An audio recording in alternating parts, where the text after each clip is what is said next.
Cari telespettatori, ben ritornati con noi anche in questa serata. Allora, sarà l'occasione per fare il punto su tante facce e possibili anche soluzioni e degenerazioni della violenza perpetrata ai danni delle donne. Questo è il periodo in cui se ne parla di più, ma non è solo questo, perché supportati dallo SPI CGIL del Veneto e dalle ricerche che sono state condotte e commissionate dallo SPI all'IRES, andremo anche ad indagare quali sono quelle strutture che sono state preposte per dare una mano alle persone, alle donne anche e soprattutto che hanno bisogno di un aiuto sotto diversi versanti. Quindi parliamo di consultori, sembra quasi un termine per alcuni inusitato, eppure no, esistono, ma che ruolo hanno? Funzionano bene ancora oppure no? Ci sono poi le case rifugio, sono dei luoghi utilissimi, fondamentali. Tanti non credono, tante donne purtroppo non credono che possano funzionare perché hanno paura di essere seguite ovunque,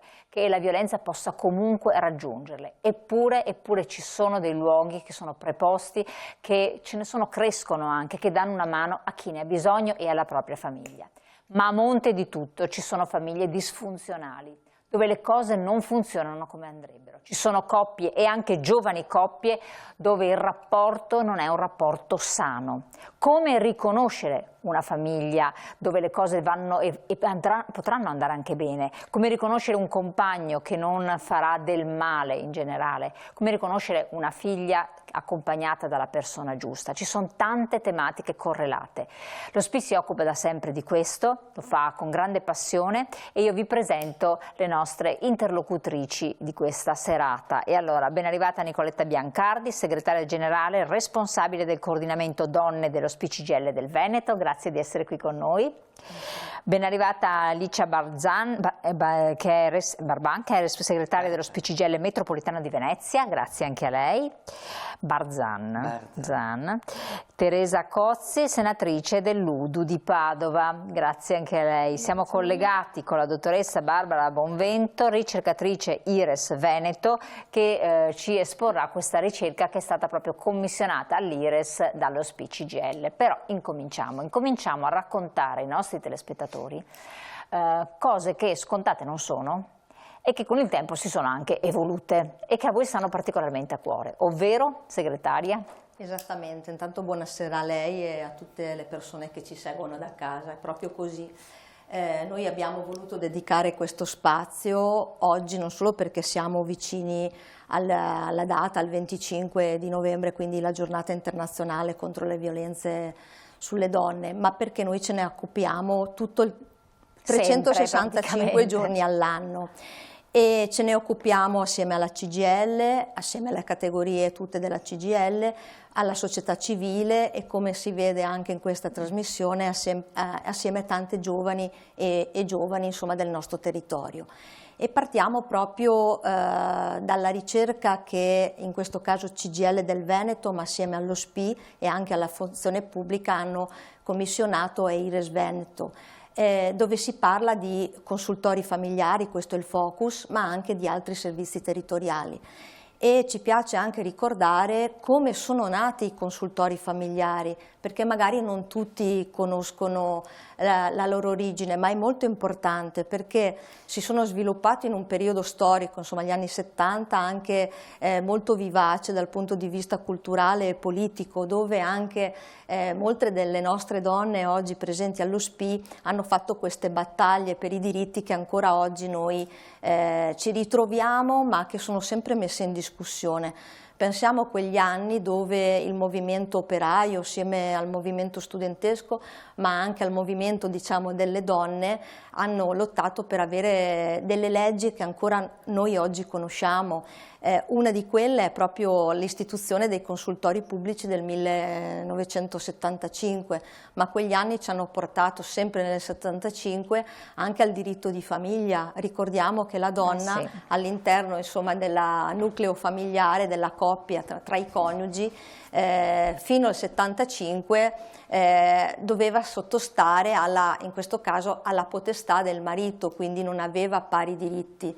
Quindi importanti quegli anni, importanti quelle lotte, ma fino ad arrivare, penso al 1978, dove c'è stata l'istituzione del nostro Servizio Sanitario Nazionale che ancora oggi conosciamo, piuttosto che alla legge Basaglia con la chiusura dei manicomi, ma anche alla 194, e quindi al fatto che le donne abbiano oggi la possibilità di scegliere se interrompere una gravidanza, quindi anni veramente importanti.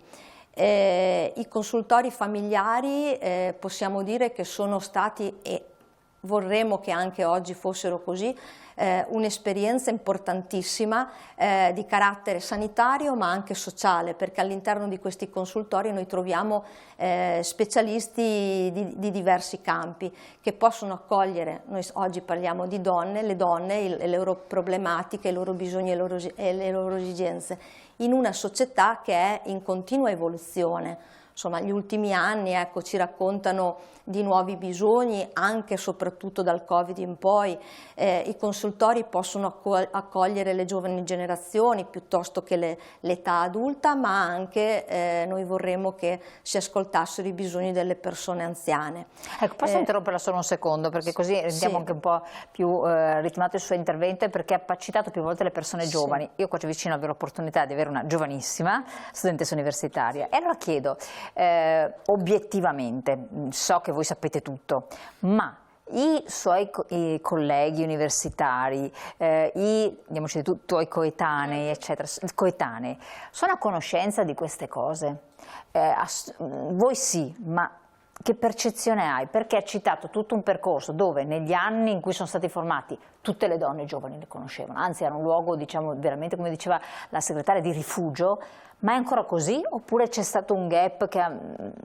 Allora, sicuramente un minimo sono conosciuti, tante volte però si vede perché tante volte la difficoltà è proprio quella di non sapere se ci si può rivolgere davvero o meno, perché appunto poi magari penso se ne parlerà anche, ma il definanziamento anche appunto ai centri antiviolenza da giovani, diciamo, donne che magari viviamo anche queste esperienze, sappiamo che potrebbe esserci più difficoltà, ecco, quindi secondo me in tanti casi anche non si conoscono. Quindi manca un fattore di conoscenza. Un pochino sì, un pochino sì. No, questo è importante puntualizzare per chi ci ascolta, perché effettivamente magari certe persone dicono ma esistono ancora i consultori. Segretaria, anche a lei una battuta. Sì. E le signore un po' più in là nel tempo, che però li hanno visti anche nascere, si rivolgerebbero adesso, in presenza di una necessità e di un'esigenza, al consultorio? E glielo chiedo perché ho parlato con operatrici di consultori che mi dicono che in realtà anche no. Allora guardi, il problema è poterci accedere ai consultori, perché le persone anziane non sono utenti previsti nella categoria dei consultori. Questo è molto importante, segretario. Nel senso che noi della nostra generazione i consultori li abbiamo un po' creati. Sì. No? Avete lottato perché abbiamo lottato perché ci avessero anche gruppi di donne che potessero confrontarsi tra di loro e anche gestire in maniera anche autodeterminandosi, voglio dire. Ma adesso andrebbero? Allora, sono anni che il materno infantile, su disposizione delle leggi regionali, è passato nel materno infantile. Il termine stesso materno infantile caratterizza la qualità del servizio che viene erogato. Chiaro. Per cui è un servizio che prioritariamente si rivolge alle donne fertili, chiaro, sia per quanto riguarda le gravidanze e anche per quanto riguarda il non desiderio di gravidanza, certo, diciamo, no? E il tema dei minori, perché anche quelli rientrano. Le donne anziane non sono utenti, mentre sul tema della sessualità molte donne anziane rivendicherebbero il diritto a poter avere un luogo dove discutere della propria sessualità. Una consulenza.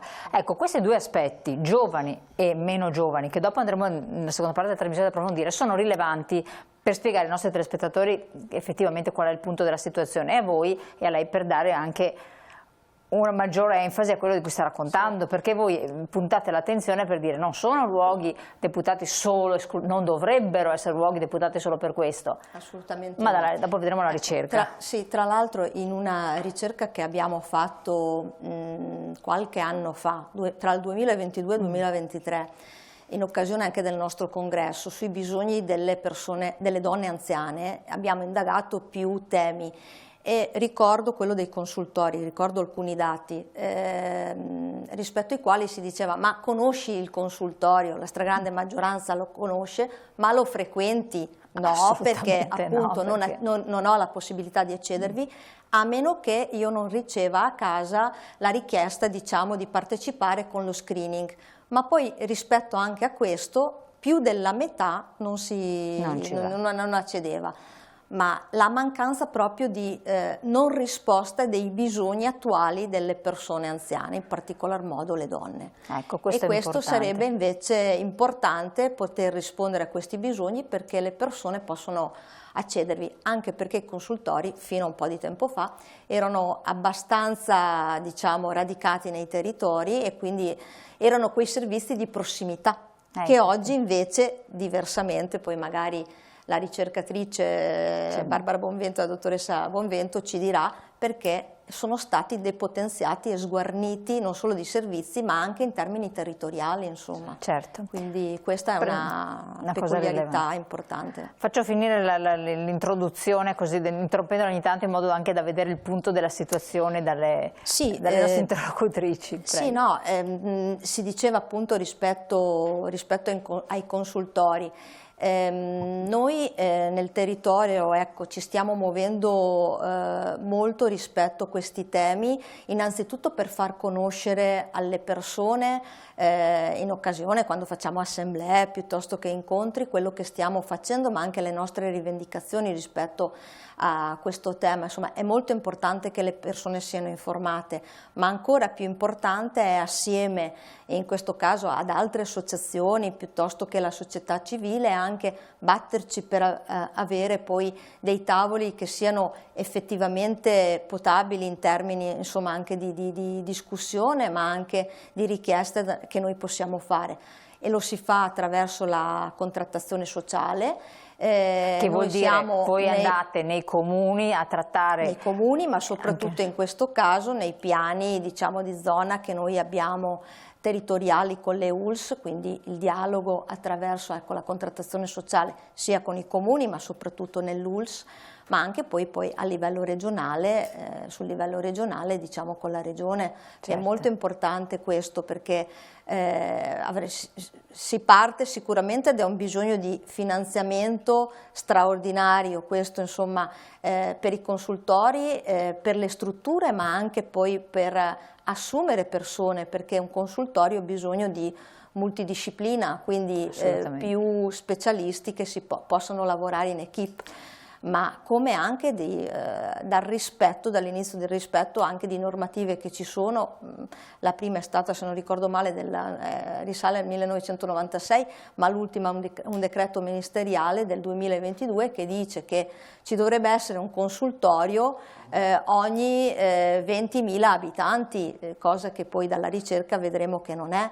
Quindi anche semplice, che non è, applicazione delle normative potrebbero aiutare lo sviluppo dei consultori sul territorio, quindi essere di prossimità, ma poi bisogna anche riempirli, per così dire, di servizi importanti. E soprattutto far sapere alle persone che cosa servono, perché poi giustamente se le giovani non sono a conoscenza di che cosa servono i consultori. E poi parliamo di tutta la vita, diciamo, di una persona, della donna, in questo caso anche, insomma, degli uomini, il focus è sulle donne, perché anche tutto il lavoro di prevenzione che si potrebbe fare con le scuole, aiutare quindi le giovani generazioni rispetto alle problematiche che sempre più oggi riscontriamo nella società, sarebbe importante, ma anche il fatto di far fare un dialogo alle generazioni, perché spesso le generazioni vengono messe in contrapposizione, no?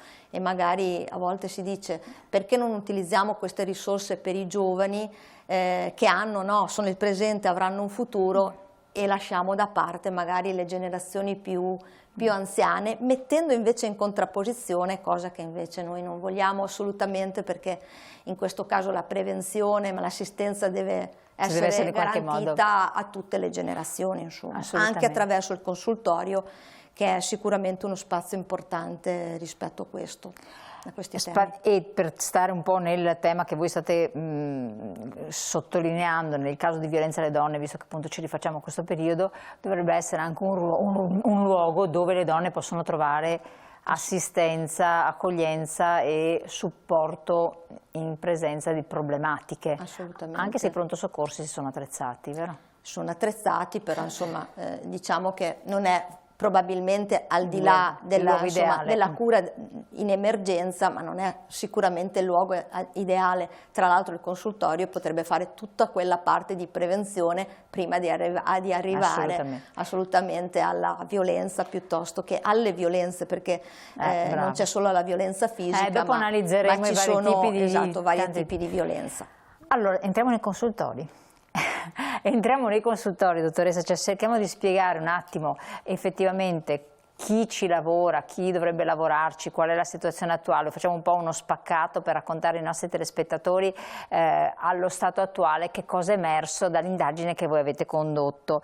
E allora appunto le passo la parola, Barbara Bonvento, visto che lei è ricercatrice dell'IRES e credo con un team, siete un team di persone, avete fatto questa indagine. Prego. Sì, abbiamo fatto questa analisi sulla diffusione dei consultori all'interno della regione, abbiamo un po' confrontato i dati con quelli presenti appunto all'interno nazionale, a livello nazionale abbiamo cercato di definire quali che sono le attività che vengono, naturalmente attività prevalenti all'interno del consultorio, e il quadro che emerge è un quadro poco rassicurante dal punto di vista regionale, perché effettivamente se, come diceva la dottoressa Biancardi, c'è appunto la legge prevede un consultorio familiare ogni 20.000 abitanti e questa standard, diciamo così, lo ribadisce anche quello che è il regolamento per la definizione dei modelli di assistenza territoriale, il DM 77 del 2022, è vero che in Italia c'è un consultorio ogni 29.000 abitanti, mentre il Veneto è un consultorio ogni 44.000 abitanti, quindi siamo completamente al di fuori di quello che è lo standard appunto raccomandato, ed è la Regione Veneto, in base allo studio che è stato fatto dall'Istituto Superiore di Sanità alcuni anni fa, è una delle 3 realtà a livello nazionale con la più bassa diffusione di sedi consultoriali, quindi ce ne sono poche sostanzialmente, e quindi questo ha naturalmente indubbiamente delle ripercussioni. Io lo interrompo un attimo, abbiamo anche uno schema, ecco qui, che possiamo far vedere ai nostri telespettatori, del ruolo dei consultori familiari come luoghi dove ci sono dei bisogni emergenti che possono essere, che potrebbero trovare soluzione, se ce ne fossero ovviamente di consultori a sufficienza, giusto? Giusto, perché proprio la legge costitutiva dei consultori familiari aveva proprio come obiettivo quello della loro istituzione, proprio la consulenza rispetto a quelli che sono i nuovi bisogni che la società da sempre mostra, e tra questi nuovi bisogni certamente, come vediamo, c'è la difficoltà all'interno della famiglia, c'è le relazioni familiari che diventano a volte complesse, a volte appunto conflittuali, diciamo così. Ci sono poi gli episodi di violenza naturalmente assistita, quindi abusi, maltrattamenti, e un altro aspetto molto importante che comunque ha a che fare sempre con la fragilità, diciamo, la fragilità presente all'interno della famiglia, appunto la scelta della genitorialità, che è di cui fino a qui non si è parlato, ma è molto importante il ruolo dei consultori anche proprio nella consulenza delle pratiche di interruzione di gravidanza, e quindi in tutto l'accompagnamento che può esserci appunto sia alla donna ma anche al partner nella scelta della genitorialità, che è un aspetto molto importante, visto che anche a livello nazionale si parla molto della riduzione del tasso di natalità. Vediamo infatti l'immagine successiva che così spiega ancora di più, ecco qua, più nel dettaglio i bisogni emergenti a seconda di queste voci che lei ha esposto. Sì, noi appunto vediamo la conflittualità della coppia, e quindi abbiamo in un certo senso confrontato un po' la situazione appunto regionale con la situazione nazionale, con il tasso appunto di separazione e di divorzi stabile appunto rispetto all'intero paese, quello dei divorzi, mentre per quanto riguarda quello appunto delle separazioni un po' inferiore a livello regionale. C'è stato, è vero, una ripresa del fenomeno del dopo Covid, per cui si sono appunto verificati il livello delle separazioni e di divorzi è ritornato in un certo qual senso a livello di pre-pandemia, mentre nel periodo pandemico c'era stata una flessione di questo aspetto. Poi c'è l'aspetto relativo appunto alla violenza, che riguarda anche il maltrattamento contro i familiari, ed in questo caso noi vediamo per esempio che le interrompo un attimo, lei ha parlato appunto della violenza, abbiamo anche dei dati interessanti, soltanto che adesso abbiamo una brevissima interruzione, per cui io invito voi telespettatori a riflettere su questo, farvi anche la domanda, conoscete effettivamente e siete mai entrati in un consultorio? Consigliereste l'accesso a un consultorio e se no per quali ragioni? Perché da questo poi si può anche capire meglio l'evoluzione che dovrebbero avere. È una domanda banale, però effettivamente me la sono posta anch'io, mi sono data la risposta, non vi rendo partecipi, fate le vostre considerazioni. Pubblicità.